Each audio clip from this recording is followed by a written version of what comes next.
Well, Cheyenne, I guess it's kind of a good thing that Miss Clay here sent for me, huh? Sure is. Much obliged to you, ma'am. Some TV cowboys were just characters. Clint Walker felt like a real presence. Tall, calm, and tough without trying. On Cheyenne, he didn't just act, he owned the screen. But behind that strong image was a man carrying real pressure. Long shooting days, fame, expectations, and a career that had to keep evolving. That's why the final stretch of his time on the show can feel hard to watch. Not because of one shocking moment, but because endings hit different when you know what came before. And Clint's road to that point was anything but simple. Clint Walker became a TV legend as Cheyenne Bodie, and the show made him a household name. Join us as we trace his life and career to that final chapter. Small-town roots and growing up fast. Norman Eugene Clint Walker was born on May 30th, 1927, in Hartford, Illinois, just across the river from St. Louis. He had a fraternal twin sister, Neoma Lucille, also called Lucy. He also had an older half-sister, Marjorie Walker Pugh, because his father had a child from a previous marriage. His parents were Paul Arnold Walker and Gladys Henrietta, and their marriage started just 8 months before Clint was born. Paul worked hard jobs, including work for Shell Oil, and he also did other work like pipe fitting. He even had a musical side and once formed a band with his brothers. Clint later remembered that his dad did not smoke or drink, and he did not like playing in bars. Gladys had roots far from Illinois. She was born in Europe and later came to the United States at a young age. The family moved around and eventually settled near Hartford, in Alton, Illinois. But the home did not stay whole. Clint's parents separated and divorced when the twins were still small, so Clint and his twin were raised mostly by their mother, with help from her parents. Gladys loved gardening, and she worked as a seamstress to keep money coming in. Clint went to Roosevelt Junior High, then Alton High School, and he worked after school to help support the family. Around this time, he got into bodybuilding and lifted weights at the Alton YMCA. But school did not last. In his second year of high school, he quit to work at a local factory, and he quickly learned he hated that life, which pushed him to look for a way out. And that way out came from the river. Work, war, and finding his way. After leaving the factory job, Clint became a deckhand on a river barge, and he actually liked working on the river. It felt real, and it felt like freedom compared to a factory floor. At 17, he enlisted in the United States Merchant Marine during the closing months of World War II. He later said he enjoyed his tour of duty. He spent the next 3 years at sea and visited foreign countries, which widened his world fast. When he returned to Alton, he took whatever work he could find. One of those jobs was even described as being a plank-around director, which tells you he was not picky. He just kept moving. Later, he did more odd jobs in places like Brownwood, Texas, Long Beach, California, and Las Vegas, Nevada. In Las Vegas, he worked as a doorman at the Sands Hotel. At one point, he rejoined the Merchant Marine again, this time connected to fighting in the Korean War. So, by the time most people are settling down, Clint had already lived a few different lives. And then, in the middle of all that movement, he met someone who would be part of his story for a long time. And that meeting led to a family and another big leap into the unknown. Marriage, fatherhood, and a risky new dream. In 1947, Clint met Verna Lucille Garver while she was working at an ice cream parlor in Alton. They married on September 5, 1948, almost a year after meeting. Within about a year and a half, they had a daughter, Valerie Jean Walker, born January 31, 1950. Soon after Valerie was born, Clint and Verna bought a Model A Ford for $65, and the three of them drove to Texas with $72 in their pockets. In Brownwood, Texas, Clint worked in the oil fields, but it did not feel like the future he wanted. Verna had a sister in California, so the family moved west. Clint worked for Newton Detective Agency in Long Beach, assigned undercover on the waterfront, but he heard security work paid better in Las Vegas. So he moved the family again and worked security at the newly built Sands Hotel. Over the next year and a half, he met performers, including Van Johnson, who pushed him to try acting. Clint's thinking was simple and blunt. Successful actors made a lot of money, and it's better to be shot at by fake bullets than real ones. That meant another move, bringing Verna and Valerie back to Los Angeles. Clint worked as a bouncer at a nightclub, while Verna worked as a waitress, all so he could chase that acting goal. It was a gamble, and it could have gone nowhere, until the right people noticed him, and Hollywood finally cracked the door open. Hollywood cracks the door open. In 1954, a friend in the film industry helped Clint get small bit parts, and that was his first real step into Hollywood. Talent agent Henry Wilson then got him an uncredited role in Jungle Gents. Clint played a Tarzan-like character and only had one line, "You know, take Jane." Even with just that, people still noticed him because of his size. Wilson also pushed him to take acting lessons and even suggested a new name, Jet Norman. Then a lucky moment hit fast. On his second day of class, Clint met an older actor he recognized, Cap Summers. Cap asked if Clint was under contract at Universal. Clint said no. Cap told him Cecil B. DeMille was filming The Ten Commandments and needed big men for palace guards. Cap said DeMille's right-hand man, Henry Wilcoxon, would call if Clint left his number. Clint didn't expect anything because he felt Hollywood people made big promises all the time. But about a week later, Wilcoxon actually called and set an appointment with DeMille. On the way to Paramount, Clint stopped to help an older woman with a flat tire, even though it made him late.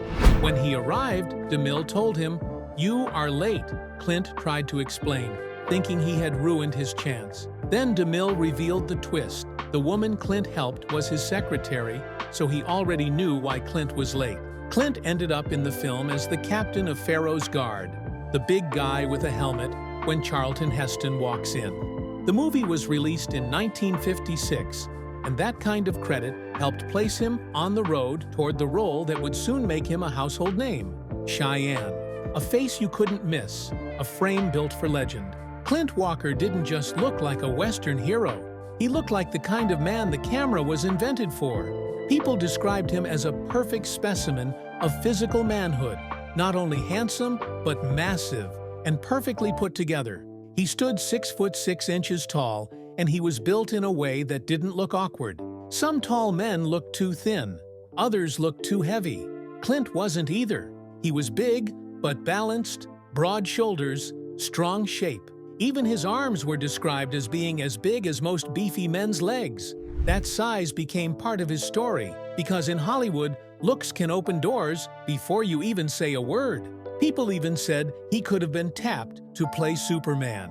And not just a Superman, but a better Superman than anyone else they named, even the actors who actually wore the cape. That is the kind of impact he had just by walking into a room. And soon, he would walk into the room that changed his life forever. The audition that turned Norman Eugene Walker into Clint Walker and turned a big man into a TV icon. The audition that changed everything. Warner Brothers noticed him because his stature was impossible to ignore. He went in to audition, and when he looked around, he saw many well-known actors, so he assumed he didn't stand a chance. But a couple of weeks later, the call came, and the words were simple and life-changing.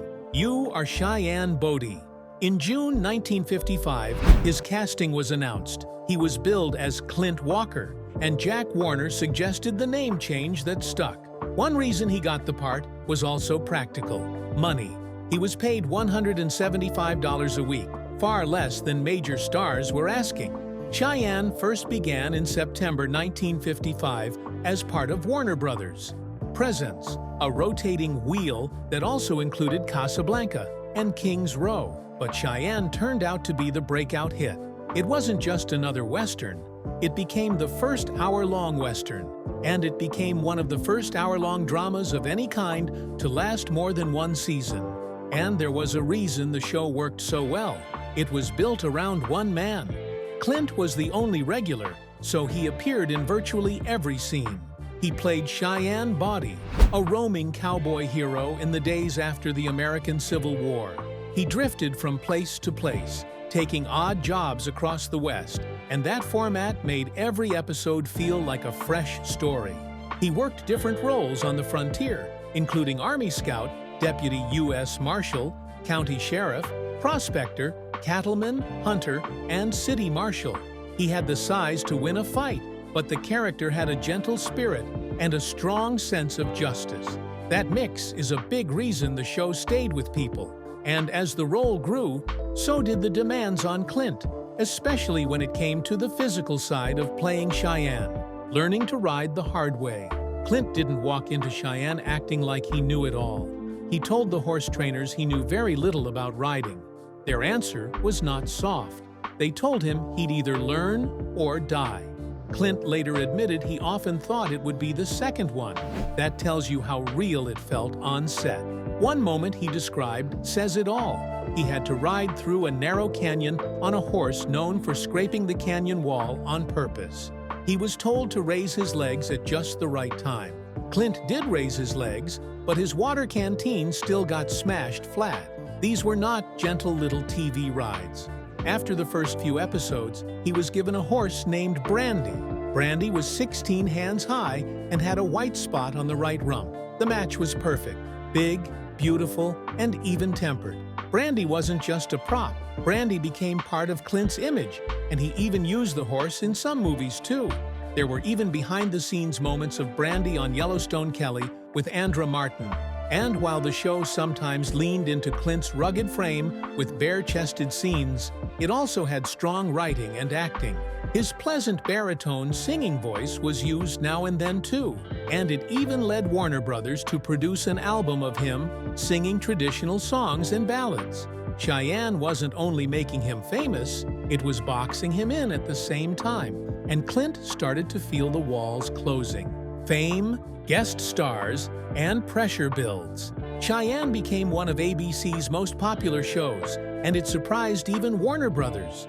Clint worked with many guest stars, including Dennis Hopper, John Carradine, Ellen Burstyn, Angie Dickinson, and James Garner, along with many others. The show also had big production history behind it. It was produced by William T. Orr, and later it was overhauled by producer Roy Huggins. Over time, the show did something unusual. During the 1960-61 season, Cheyenne, Sugarfoot, and Bronco were shown under the Cheyenne title. And during the 1961-62 season, Cheyenne and Bronco aired under the Cheyenne banner again. Even though the show ran for 7 years, it only made 108 episodes because it rotated with other programs and later had a major production break. And here is where the tension starts to match the main topic of this video. Cheyenne made Clint a star, but it also locked him into a tight contract. He was under contract to do the films Warner Brothers assigned him. He wanted out of that tight grip. He wanted to make movies and record albums on his own terms. Even early on, he made it clear he loved westerns because they kept him outdoors and active. In April 1956, he said, "I don't think I'd want any other roles. Westerns keep me outdoors and active." But liking westerns didn't mean he liked being controlled. As the years went on, the pressure built. When a person plays the same role again and again, the character can start to feel like a cage. Clint would later put it in plain words. He told reporters he felt like a caged animal. And once he felt that way, it was only a matter of time before he pushed back. The strike that stopped the trail. In 1958, Clint walked away from Cheyenne for a year when his contract talks hit a wall. He wanted better pay, but he also wanted more freedom outside Warner Brothers. He pushed for increased residuals, a smaller cut taken from his personal appearances, and the right to record music without being locked to the studio's label. Warner Brothers hit back fast. They filled the gap by rushing Bronco into production, starring Ty Hardin as Bronco Lane, a character meant to feel like a stand-in for Cheyenne. They also leaned on Sugarfoot with Will Hutchins to help cover the missing space. Behind the scenes, Clint's standoff got serious. He sold his California home and planned to move back to Illinois near his twin sister, who even wanted him to go into the health food business with her and her husband, Paul Westbrook. After 9 months, Clint called the executives and told them he was leaving for good. That was his final push. Warner Brothers compromised. He returned at $1,500 a week instead of $175 and gained more freedom to make albums and movies. But the fight left a mark. Even after he came back in 1959, Clint felt worn down by the role, and he admitted he felt like a caged animal. When you know that, the last stretch of Cheyenne hits with a different weight. Cheyenne on the big screen and behind the camera. Even while Cheyenne was still airing, Warner Brothers tested Clint as a movie star. During a break in the show's early run, he starred in his first feature film, Fort Dobbs, released in early 1958. He played Gar Davis, a wanted man who escapes a posse, rescues a woman and her young son from a Comanche attack, and tries to get them safely to a U.S. cavalry fort. The studio kept him moving between TV and films. In 1959, he led Yellowstone Kelly alongside Ed Burns.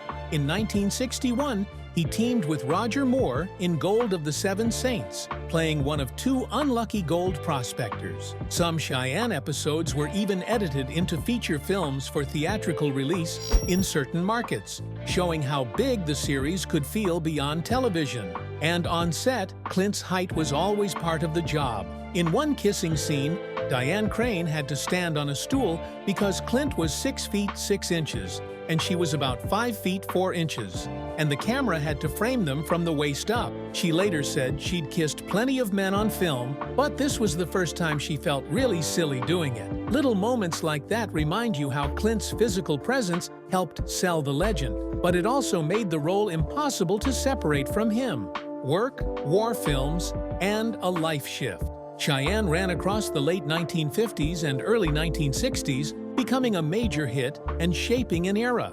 It ranked number 13 in the Nielsen ratings for the 1957 to 1958 season, and it was a co-winner of the 1957 Golden Globe Award for Television Achievement.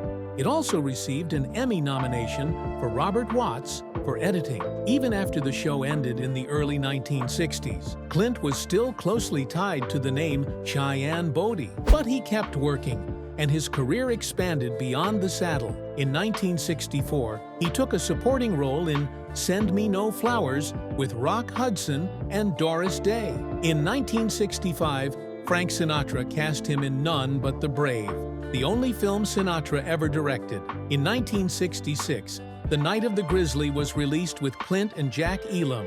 Clint asked for Jack to be in it, and Clint said Jack kept the set lively and loved gambling. He would bet on anything. In 1967, Clint appeared in The Dirty Dozen with a stacked cast including Lee Marvin, Charles Bronson, Telly Savalas, and others. The story follows a U.S. major who trains death row prisoners for an assassination mission with freedom promised if they succeed. Then his personal life shifted. In 1968, Clint and Verna divorced after 19 years. After the divorce, he threw himself into work. In 1969, he appeared in 3 westerns: Sam Whiskey, where Angie Dickinson plays a widow who hires Burt Reynolds, Clint and Ossie Davis to return stolen gold, More Dead Than Alive, where Clint plays an old gunfighter fresh out of prison who can't fit into the modern West, and The Great Bank Robbery, where he had a supporting role alongside Kim Novak and Zero Mostel. And even with all the travel and filming, he still had roots back home. On October 4, 1970, he returned to Hartford for its 50th anniversary, with family still in the area. Clint wasn't just riding toward a TV ending, he was carrying the strain of long contracts, hard negotiations, and a role he felt he'd already exhausted. So when the final chapter of Cheyenne arrives, it can feel hard to watch, not because of a single moment, but because you can sense the weight behind it. The day Clint Walker died on a ski slope. In May 1971, Clint Walker had a terrifying accident while skiing at Mammoth Mountain. He was a good skier, but he wasn't an expert. And on that day, something as simple as gear became the start of a nightmare. He was issued ski poles that were too short for his 6'6" frame. That forced him to bend forward while going down a steep run. Then he lost control. he started tumbling forward, and in the worst possible moment, he landed with his full weight on an upright ski pole. The pole bent, and the tip pierced about 4 inches into his heart.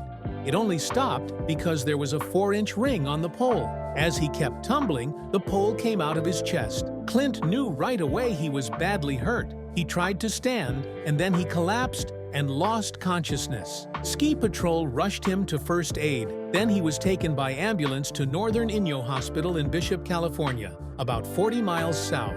2 doctors examined him and found no heartbeat and no pulse. They classified him as dead. They left him on a gurney in a hallway while he waited for transfer to the morgue. Then a heart surgeon from UCLA, who was visiting a friend in the hospital, happened to walk by. He asked who Clint was and what happened.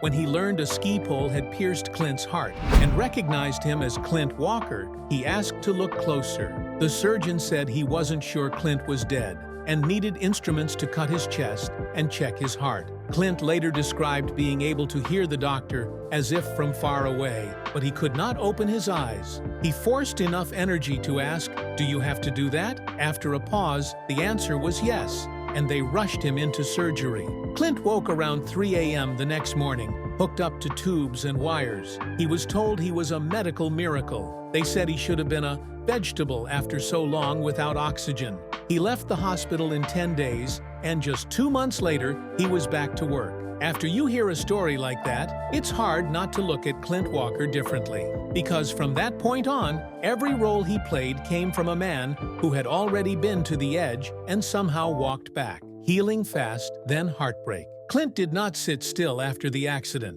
2 months later, he was working again, which still sounds unreal when you remember he had been declared dead. Not long after, he starred with Telly Savalas and Anne Francis in Pancho Villa, and his 1970s work kept going. He appeared as one of many names in The Finks in 1970, and he returned to television with lead roles connected to ABC Movie of the Week projects, like Yuma in 1971, Hard Case in 1972, and The Bounty Man in 1972. But even when work is steady, life has a way of hitting you from another angle. Soon after filming, Clint learned his mother, Gladys, had died on August 30th, 1972, in Santa Clara County, Illinois. She was 68. Then, 2 years after that, he starred in a short-lived ABC 30-minute TV series for Warner Brothers called Kodiak. He played an Alaskan state trooper, and it aired during the 1974 to 1975 season.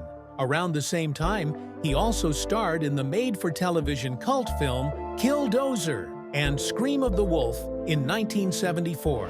It's a lot to take in. He survives something that should have killed him, goes right back to work, then loses his mother not long after. That kind of mix can shape a person. And Clint was known for being gentle and very private, which matters even more as we move into the next part of his life, the years where he tried to build something steady again. Gigi, slower roles, and the quiet years in California. 5 years after his divorce, Clint met Giselle Hennessy, who was nicknamed Gigi. On May 26, 1974, they married in Santa Monica, California. Both were 46, and it was the second marriage for each. Her first marriage had been to Thomas Daniel Hennessy. Clint kept working through the decade. He starred in Baker's Hawk in 1976. He had supporting roles in Snow Beast in 1977. And in the same year, he starred in The White Buffalo with Charles Bronson, Will Sampson, Kim Novak, and Slim Pickens. It was a strange Western